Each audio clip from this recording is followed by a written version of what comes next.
Welcome to JWL Sports, where we review all the best sports clips from around the world. Now you're probably wondering, why should I watch over here instead of anywhere else? And that's because over there, they don't care about what you have to say. They don't even read any of the comments.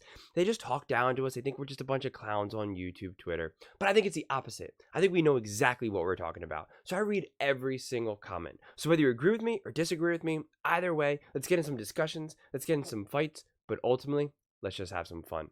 So without further ado, let's get to it. We're watching a clip of Undisputed talking about the Cowboys and how they have the fourth best odds to win the Super Bowl. But the question is, have the Texans become the best team in Texas? It's not even a question. It's not even close to a question. Because a question, often in sports, when you ask a question, there's often like, well, it could be this, it could be that. It's no debate. The Cowboys are not the best team in Texas. It's just like it's obviously the Texans, and it's not even like the Cowboys are a close second. They have a better coach. They have a better OC. They have a better quarterback. They have better wide receiver core. Although CeeDee Lamb may be the best wide receiver, but not the whole core as a whole. I mean, they're just better start to finish. They're going to be better coached, better salary cap situation, especially with CJ Stroud getting paid pennies on the dollar currently. The future is so bright for the Texans, and it's only getting darker for the Dallas Cowboys. In fact, some people are talking about getting rid of Dak and putting up Trey Lance. If that's your backup plan, if that's the parachute cord that you're ripping, oh Lord, we gotta work on that. So let's take a listen to see what Skip and Key have to say, and then we'll break it down from there. In the state of Texas is now ... the Houston Texans. Whew. The Houston Texans are the best professional football team in Texas. Good. You listening? Up, Jerry, you listening? Followed up by the Texas Longhorns as the second best football team. Wow. Not NFL team, but football team. Jerry, did you hear that? Texas. And when in all seriousness, though, when you look at the grand scheme of things, the DeMeco Ryans and what they put together in the offseason in Houston, oh, my God. I was thinking about it when the question came up. In my mind, I looked at the roster, just the player, the notable guys. They got better players. They literally got better players. They do. They do. And they blew out the Cleveland Browns in the playoffs last year. They didn't get blew out.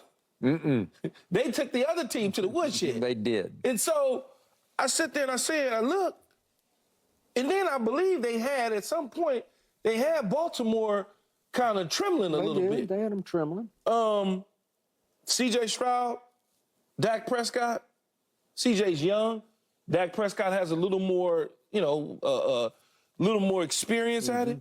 But that's, you can chalk that up to a wash. If you really wanted to, you could say that's a wash, Skip. If you really wanted to. Never mind the age difference or experience difference, but if you just saw the Pepsi Coca-Cola test and you said, that's a good one. Who was that? Yeah. You'd be like, man, I'll take that guy. Like the blind test? The blind test. Yeah. Joe Mixon is better. Quick comment about that test. That test is flawed because Pepsi is slightly sweeter. So when you take a little sip versus the Coke, people like the Pepsi more because it's slightly sweeter. So on the first sip and a sip-to-sip basis, you're like, okay, the Pepsi's better. But if you keep drinking it, people find the Pepsi, that sweetness, slightly off-putting because it is slightly more sweet, and that Coke actually wins out on the long term. So that whole Pepsi versus Coke comparison is actually flawed. Just a little fun fact for y'all. Better than y'all running backs. Let's not even go there. Y'all don't have one. Nope. Stephon Diggs, CeeDee Lamb, I mean, I'll take CD, but I give you it's close. You'll take CD based on his production last year and Stephon Diggs' production that fell off at the end of the season. But it's close. Tank Dell, Brandon Cook, Nico Collins and Tolbert. I got Nico Collins. I do too. So you look at it. Dalton Schultz, Jake Ferguson, probably leaning toward Dalton Schultz. Laremy Tunsil versus Tyler Smith, we already know where that's going. You know, you got Will Anderson, DeMarcus Lawrence. Ooh. You know, you got Danielle Hunter, Micah Parsons, right? You got Trayvon Diggs and Darrell Stingley Jr. Ooh. and Jimmy Ward and Deron Bland. Ooh. So when you look at it, the Texans got the better frontline guys. Yep. They just do. And I believe in all of everything, they got the better head coach. No doubt. I believe, well, you They don't just like do. Mike McCarthy. But they just do. You I know just it, think they and I got the know better it. coach. They do. So they got the better team, Skip. You lose. They got the better leader at head coach. They have the better commander at head coach. Absolutely. I like his body language on the field. They play for him. They do. They don't play against him. They play for him. No. Mike McCarthy is just a bump on the sideline log. He just goes along for the ride. I do think he's a pretty good to sometimes very good play caller, but he needs. That's a little too much hate. I always rag on Mike McCarthy. I think Mike McCarthy gets a bad rep. I mean, I don't think he's like this greatest coach ever, but he's not a complete bum. Mike McCarthy gets a bad rep because he's just not cool. He's overweight. He's older. You know, he's just like a nice guy. Says kind of like silly, like grandpa type things a lot of times. And so people just think that he's incompetent for those reasons. They don't respect him as much, right? You know, DeMarco Ryans is cool. You know, McVay is cool. Shanahan is cool. You know, and that's what people gravitate towards. You know, Andy Reid wasn't necessarily absolutely loved or thought as cool. People respected him, and he was revered in Philly. No ifs, ands, or buts. But then when he went to Kansas City, people respected him and stuff. But again, you know, he was kind of an old man, and now you respect him because he's consistently shown to obviously be a winner, and he won when he was in the NFC as well. But obviously, of course, now teaming up with Patrick Mahomes has only skyrocketed his success and his aura even greater. And since I think Mike McCarthy is just a G.O. nice guy, he gets worse criticism than he deserves. He deserves criticism, but I think it's like extra inflated because of his persona of who he is as a person. Needs a quarterback to execute said plays, and if we do it right here, right now, it's like 50-50 between CJ and Dak. But on the, no, it's not. If we're betting on the come, if we're looking at next year and the next year, CJ will be better than Dak Prescott. Again, I'm not looking at the experience level because it's not fair when you go, he played 9 years and he's a rookie. I'm just, much like you saying, a couple years from now, that conversation won't come up.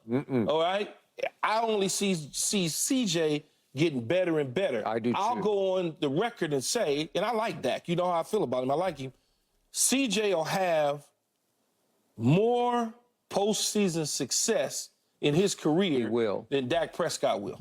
I think he says, like, I'm going on the record like that's in any kind of way controversial. CJ Stroud already has a playoff game win. He already has 50% of the wins that Dak Prescott has. So that's not really saying a whole lot in 1/9 of the time that it took. So, I mean, I like how he always tries to act like he's like giving like some sort of hot take, like he's going to lay it down and I'm going to keep it real and let you guys all know what the truth is. And it's like, I think CJ Stroud is a good quarterback. Oh, really? You think the guy who had one of the most successful rookie seasons as a quarterback of all time is considered to be a good quarterback? That is some hard-hitting stuff, man. I mean, in a way, he's already off to the races because they were really good against Cleveland. I wouldn't be shocked again if the Texans somehow are in the AFC Championship game next season. You already said they're better than Baltimore. I think they are. Baltimore has lost a ton of stuff. They have. Okay? They usually replace tons of stuff on the fly. They have. It's like an assembly line in Baltimore. In the past, more so at the running back position than anything, they've replaced it. But when you lose 3 starting offensive linemen, that's hard to replace. When you when you lose Jadeveon Clowney, who had double-digit sacks for you and had a certain energy level, and Patrick Queen at a certain energy level, you lose that. That's saying a lot. That's just, it is. So I don't really know. You know, the argument could be flip-flop. Either it's going to be Baltimore or it's going to be Houston. Kansas City's at the top, but it's going outside of that. Some people going to pick Houston. Some people going to pick Baltimore for the number 2 slot in the AFC. All right. I cannot fight you on this one at all. The Texans, as we speak, right here, right now, as is, are better. I'll just say they're a little better than the Dallas Cowboys. No, they're a lot better. Well, the Dallas Cowboys still have some talent. If the cupboard's not bare. Your left Dallas. tackle ain't even close to Laramie Tunsil. No.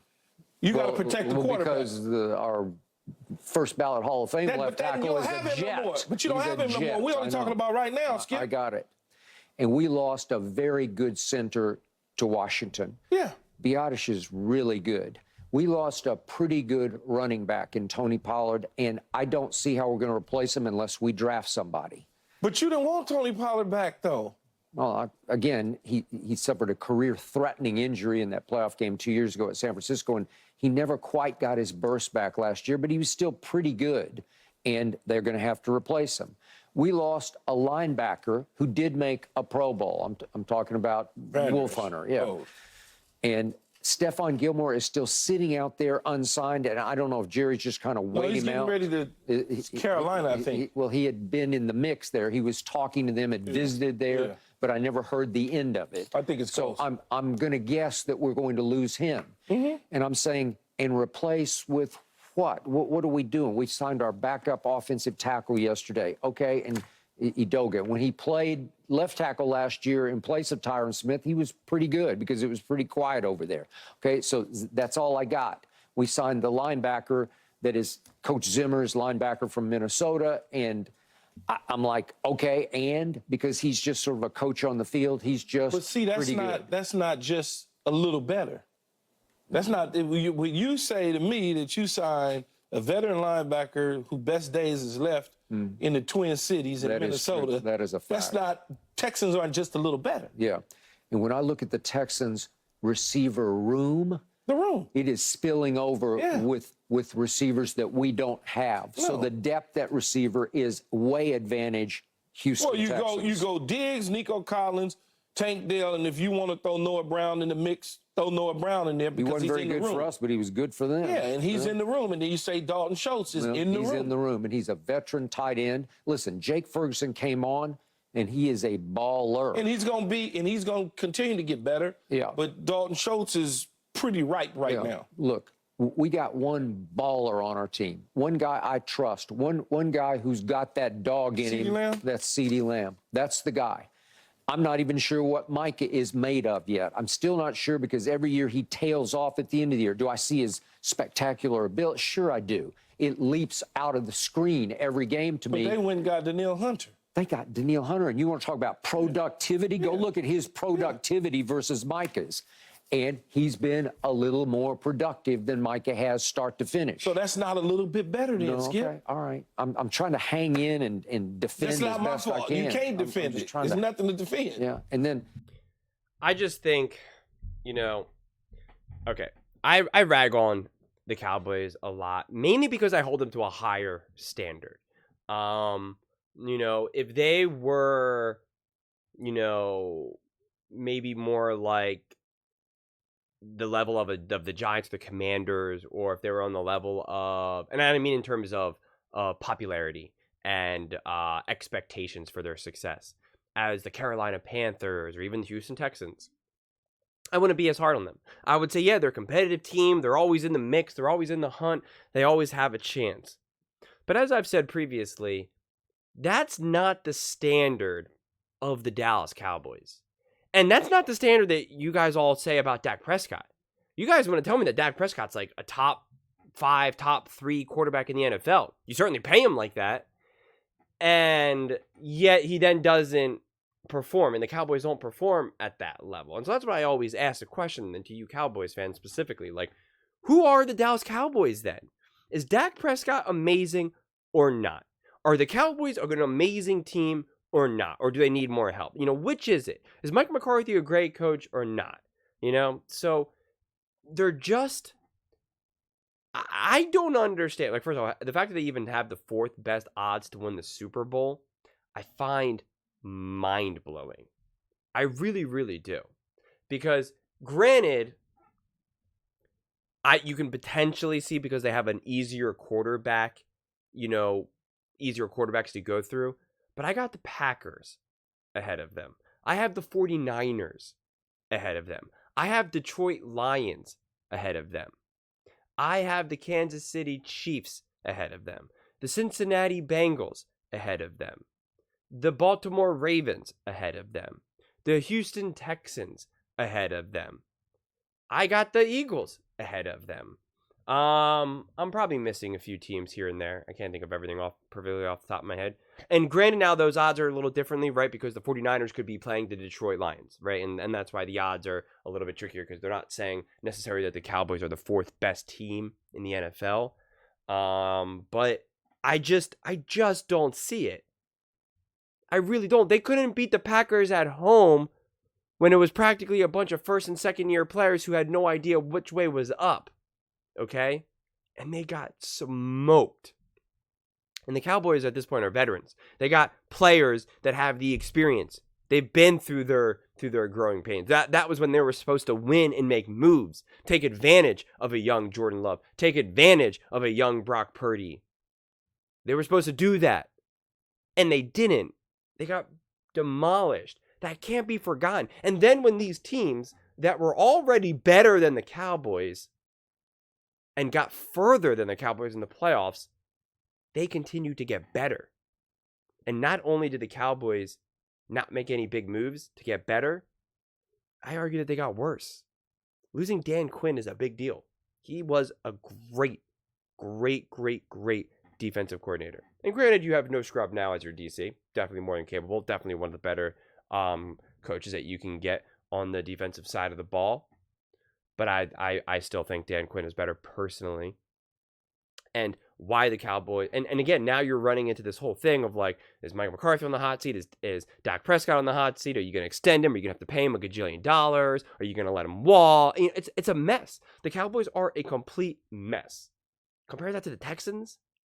The Texans are rolling. The Texans are trying to build off of their experience. That was all gravy last season. Just winning a playoff game was gravy. Not only did they get that experience of now winning a playoff game and knowing what that feels like and how to be settled, they also got the much needed experience of being punched in the face. And that's important. That's important for a newer head coach, a newer OC, newer quarterback. All that is needed. One of the best things that ever happened to Patrick Mahomes was him getting demolished. No, I don't want to say. Well, yeah, he did get demolished by the one time by Tom Brady, as well as just being beaten by Tom Brady again. But that was less demolished. That was important because that then Patrick Mahomes then had to look in the mirror and go, oh, okay, I'm not actually unstoppable. Like I can actually lose. Not every single throw I make is just going to be, a 100-yard touchdown pass. Like I can be beaten. I need to double down. I need to focus. I need to listen to Andy. I need to do, I need to learn. I need to grow. I need to get better. Because that's why we see all the childhood pop stars and actors fail. Because they're told that they're so amazing at such a young age that they truly are unstoppable. And then that becomes part of their identity. I'm unstoppable. And then when reality doesn't face with the fantasy in their mind, that's when it all comes crashing down. So if you get punched in the face pretty early on, that unstoppable mentality is not embedded to your identity, which is important. Then you're more humble. You're more open to learning. You actually listen to your coaches. That was an incredibly valuable lesson that Patrick Mahomes got very early on in his career. Very fortunate. And it's what now CJ Stroud got. CJ Stroud, I don't want to say he got embarrassed because, what are you expecting from him? A rookie quarterback in that situation. But believe me, he did not like that feeling. And he went home thinking, I don't want to have that feeling again. I never want to be in a playoff game where we do not have a chance to win the game in the fourth quarter. And that's important. So that experience, from my viewpoint, has really turbocharged them. The Texans feel it. They taste it. They don't have this grand illusion that they were good enough but just couldn't get there, right? Because that's also sometimes what happens. Let's say the Texans, it was a little bit closer of a game against the Ravens, and it just didn't work, right? They just weren't able to put it together. Then there's that feeling of we're almost there, we are there, and we're gonna know better next season. We just needed to make a few more different decisions, a different play call here and there, and CJ Stroud's gonna be a year older, and we're gonna win. No. They got rocked. I know it was close in the first half, but at the end of the game, it was rocked, right? It was a runaway. That then tells the organization, okay, we're good. CJ Stroud is special. We made the right call of getting the coach that we have. This OC is legit, but we need some more pieces. We need to go out and make some moves. And that's what they did. That is what good teams do. They can successfully evaluate where they are. It's one of the most useful skills in just life in general. Being able to successfully and accurately evaluate the people around you, yourself, your job, your work, your income, your finances, your love life, like whatever it is. And not all teams can do that. And that's one of the biggest issues that I see with the Cowboys. They're constantly telling themselves that they're better than they are. And then when they face reality, they either continue to lie to themselves, or they then try to backtrack, right? Like how you have someone like Micah say, we are great. We are just as good as any team out there right now. We can win. And then they lose. And then he says, well, the Cowboys better make some moves. We need some help out there. And it's like, well, which is it? What's the reality here? People say Dak Prescott's one of the best quarterbacks in the NFL, but can't play big in big games. That statement is not that's an oxymoron. You can't be one of the best football players, but you can't play great in big moments. It's not the way it works. That statement can't be a true statement. You can only be one of the best players if you also play the best in the biggest moments. That's how that works. If you want to say Dak Prescott is a good quarterback who can do great things at times, 100%. But you can't call him a great quarterback. And we know you need to have a great quarterback or a good quarterback with a great head coach and great players around him. And that's just not the team that the Cowboys are building, because they can't successfully and accurately evaluate where they stand. And you can see what the Texans are doing. You can see that. The Texans, in a lot of ways, are reminding me exactly what the Eagles did a couple years ago. They saw that they had something in Jalen Hurts and that they were rolling, and Shane Steichen is a great OC, and they're like, all right, we're ready to go, but we need a little bit more help. And they made some strategic moves, got themselves, A.J. Brown, and they had a one-way ticket to the Super Bowl and almost won, right? That's where the Texans were. And they got smoked in the playoffs against Tampa Bay and Tom Brady. They got absolutely smoked. And then they went right to the Super Bowl and literally almost won. And that's what the Texans are doing right now. They're having they had more success than the Eagles had at that time. And now they still are making a big move. They went out and got a disgruntled wide receiver in Diggs. A.J. Brown was a disgruntled wide receiver for the Tennessee Titans. And then there you go. So be on the lookout for the Texans. Be on the lookout. They are coming. And the Cowboys no longer dominate Texas. But those are just my thoughts.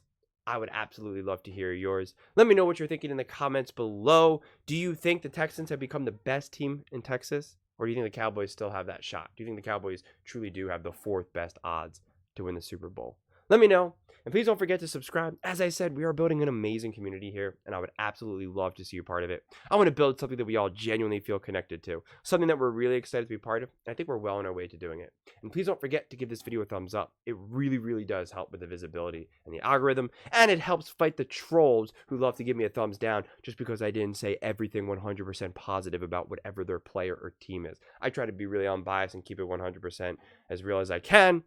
For whatever reason, people only want you to just say positive things about their team and players. Sorry, that's not me. Thank you so much, and see you next time.